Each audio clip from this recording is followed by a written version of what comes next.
Stop buying expensive weed killers until you see what 1 cup of this can do for your lawn. Because this simple, inexpensive garden ingredient can help suppress stubborn weeds while actually helping your grass stay remarkably green and healthy. The surprising part? Many homeowners walk past this exact product in the garden center every single year, completely unaware that it can help manage one of the most frustrating problems in their yard. But before you try it, I need to warn you, there is one massive mistake many gardeners make with this that can permanently damage the concrete around their homes. I will show you exactly how to avoid that later in the video. The reason this method is so interesting is not because it is a harsher, more toxic chemical. It works because broadleaf weeds and turfgrass react to this specific ingredient in fundamentally different ways. In this video, I'm going to show you exactly what this $5 solution is. We will look at the biology of why it stresses out weeds while feeding your lawn, the exact recipe to mix it correctly, and the crucial mistakes you need to avoid before spraying a single drop. Make sure you stick around for the third mistake, because using this on the wrong type of weed is the #1 reason people throw their money away. Module 2. Why weeds keep winning the real problem. Most people think weeds are difficult to control because they are indestructible. But that is not the real problem. The real challenge is getting rid of them without destroying the grass you have worked so hard to grow. You spend your weekends watering, mowing, and fertilizing. And then, seemingly overnight, the dandelions push through. The clover spreads. You buy a heavy-duty weed killer, hook it up to your hose, and spray it. Sometimes the weeds disappear, but so does the healthy grass around them. That is where many homeowners make their most expensive mistake, choosing a product designed to scorch the earth rather than understanding the biology of what is actually growing in their yard. Because grass and weeds are not built the same way. Grass is what biologists call a monocot. It has narrow, vertical blades that grow upright. When it rains, moisture tends to roll right off of it. Broadleaf weeds, like dandelions and plantain, are dicots. They have wide, flat, horizontal leaves designed to act like solar panels, catching as much sunlight and moisture as possible. This structural difference is the secret to why targeted treatments work, and it is the exact reason our $5 ingredient is so effective. But what is it? And how does it weaponize those wide leaves against the weed? Module 3. The ingredient. Hidden in plain sight. The ingredient behind this method is ferrous sulfate, widely known as iron sulfate. Before you think this is some dangerous, obscure chemical, let us look at what makes it so fascinating. Iron is a naturally occurring element that plants need to survive. Your grass uses iron to create chlorophyll, which is the compound that absorbs sunlight and gives your lawn that deep, vibrant green color. It is a secret often used on golf courses to get that emerald appearance without causing the grass to grow too fast. But here is where the biology gets interesting. While it feeds your lawn, it can be devastating to broadleaf weeds. Because of those wide, flat leaves we talked about earlier, broadleaf weeds catch and hold onto the liquid spray. Because they absorb a high concentration of the iron so rapidly, it can trigger a condition known as iron toxicity. The weed cellular structure goes into shock, the tissue begins to burn, and the plant collapses. Meanwhile, the vertical grass blades shed most of the liquid. The small amount they do absorb is usually just enough to trigger a boost in chlorophyll.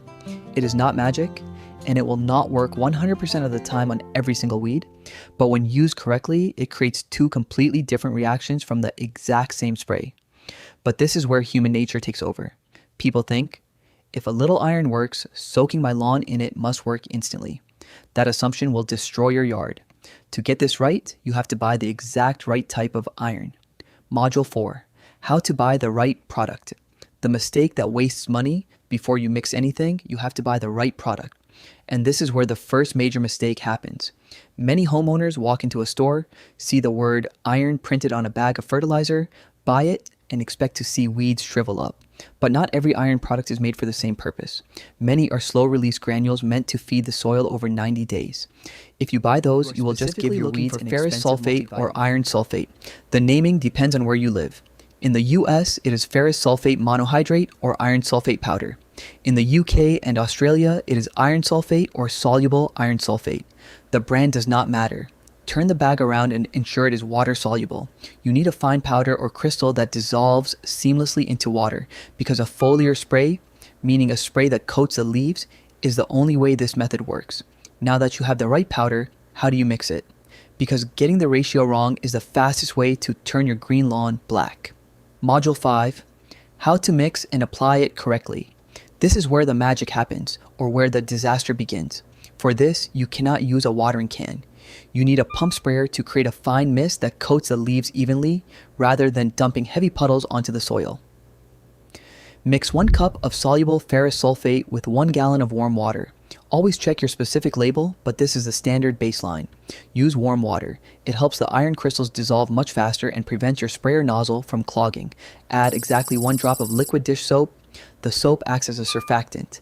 It breaks the surface tension of the water, allowing the iron solution to stick flat against the weed leaves instead of beating up and rolling off. When you spray, weather is everything. Do not apply this during a 90-degree heat wave, or you risk scorching your grass. Apply on a mild, overcast day when the grass is actively growing, and check the forecast. If it rains within 24 hours, the water will wash the iron off the leaves, ruining the treatment. Spray the weeds directly until the leaves are wet but not dripping. Then, walk away. Before you get impatient and spray a second coat, you need to know about the 3 biggest mistakes that can ruin your property. Module 6. The 3 mistakes that can ruin your lawn. Mistake number 1. The more is better trap. You mix 1 cup and it looks a little weak, so you add 3 cups. Do not do this. Plants have limits. Too much iron will overwhelm the grass biology. Instead of turning deep green, your grass will turn black, wilt, and require weeks to recover. Respect the ratio. Mistake number 2. Forgetting that iron stains everything. This causes actual tears. Iron oxidizes. When ferrous sulfate touches concrete, stone walkways, or your shoes, it rusts instantly upon drying, leaving permanent orange stains. Be incredibly careful around hardscaping. Use a piece of cardboard as a shield when spraying edges, and wash away any spills immediately with a hose. Mistake number 3. Treating the wrong weed. Ferrous sulfate can be highly effective on broadleaf weeds. But what if your lawn is covered in crabgrass? Crabgrass is a grassy weed. Biologically, it is built exactly like your lawn. If you spray iron on crabgrass, it will not die. It will likely just turn a beautiful, healthy shade of dark green. You must identify your weed first. So, if you did it all right, what does the timeline actually look like? Module 7. The 7-day transformation. What to expect day 1. The quiet shock. Within the first 24 hours, you will not see a miracle. But if you look closely, the weed will lose its glossy shine. It will stop growing upwards and look slightly tired. Do not spray again. Let it work. Day 3. The visual shift. Walk out to your yard on day 3. The dandelions will begin curling at the edges, often turning a bruised purplish black color. The clover will look shriveled.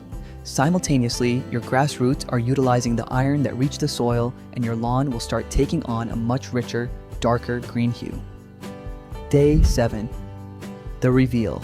By day 7, the affected broadleaf weeds should be severely blackened, crispy, and receding into the soil canopy, easily choked out by the growing grass. But remember, this treatment only manages the weeds that are currently there. It does not create an invisible force field. Which brings us to the most important lesson of this entire video. Module 8. The key to keeping weeds from coming back. Watching weeds turn black feels like a massive victory, but if you stop here, you will be back in the exact same spot next month. Experienced gardeners know a hard truth. Weeds are not the primary problem. Weeds are a symptom of a weak lawn. Weeds are opportunists. They look for thin grass, bare dirt, and weak roots. If your lawn is thick and dense, a weed seed cannot reach the soil or get sunlight. It dies before it sprouts. To stop weeds, you have to fix the foundation. First, stop cutting your grass so short. Scalping the lawn removes the plant's ability to photosynthesize. Raise your mower blade to 3 or 4 inches. Tall grass shades the soil, keeps roots water cool, deeply, not frequently. Watering for 10 minutes every day creates shallow, lazy roots. Water for 30 to 45 minutes, just 1 or 2 days a week to force roots deep into the earth. Module 9. The verdict and the bridge to the next problem. So, is a $5 bag of iron sulfate worth your time? If you are battling broadleaf weeds and want to safely green up your grass without pouring expensive, harsh herbicides over your yard, it is a highly effective, economical tool. But it is just a tool. It will not fix a lawn that is mowed too short or completely bare. And that introduces the biggest problem homeowners face after they kill their weeds. You finally get rid of the dandelions and the clover, but now you are staring at a yard full of brown spots, empty patches, and thin, struggling grass. You remove the problem, but you have not built the defense. If you leave those bare patches alone, the weeds will be back in less than 21 days.